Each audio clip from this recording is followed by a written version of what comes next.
చాలా మంది మంత్రులుగా పనిచేశారు, చాలా మంది ఎంపీలు వాళ్ళ మీద ఎవరి మీద రాని ఎక్కువ అలిగేషన్ మదనపల్లికి సంబంధించి కానీ రిజర్వ్ ఫారెస్ట్కి సంబంధించి చేస్తారు మీ మీదనే ఎందుకు వస్తున్నాయి అంటే చంద్రబాబు గారు మా సొంత జిల్లా, ఆయనకు ఎక్కువ ప్రేమ. ఆయన రోజు ఒకసారి మా పేరు తలుచుకుంది, ఆయనకు నిద్ర వచ్చేటట్లేదు. రోజు ఆయన ఇంట్లో వాళ్ళని తలుచుకుంటాడో లేదు కానీ పెద్దిరెడ్డి అని ఆయన టీవీ చూస్తే తలుచుకోలేకుండా ఉన్నాడు. కాబట్టి న్యాచురల్గా మా జిల్లా ఆయనకు కాలేజ్ నుంచి ఆయనకు నాన్నగారికి ఆయనకి ఉండే పొలిటికల్ ఇష్యూస్తో ఖచ్చితంగా ఆయనకు మా పైన ప్రత్యేక దృష్టి ఉంటుందని చెప్పి కూడా ప్రత్యేక ఆలోచన కూడా ఉంటుంది.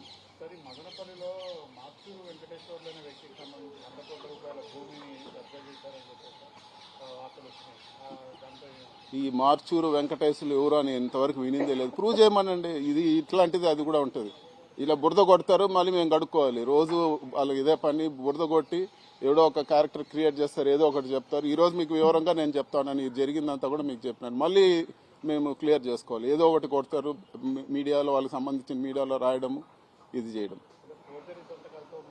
పెట్టమని చెప్పండి, ఏముండే ప్రూవ్ చేయమనండి. ఉంటే దేనికన్నా రెడీ. ఇట్లాంటివి అన్నీ కూడా వీళ్ళు ఊరికే క్రియేట్ చేసి ఇన్ని రోజులు ఏం చేశారు?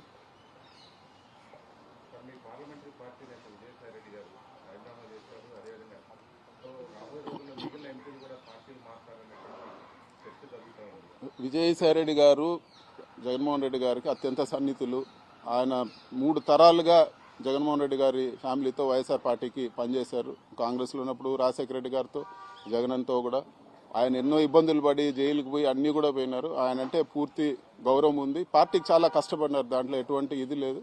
సో ఆయన నిర్ణయం మార్చుకొని పార్టీ మళ్ళీ అధికారంలోకి వచ్చేదానికి పనిచేస్తారని చెప్పి కూడా నేను ఆలోచిస్తున్నాను. ఇవన్నీ కూడా వీళ్ళు మారుతారు, వాళ్ళు మారుతారు, అన్నీ కూడా పుకార్లు.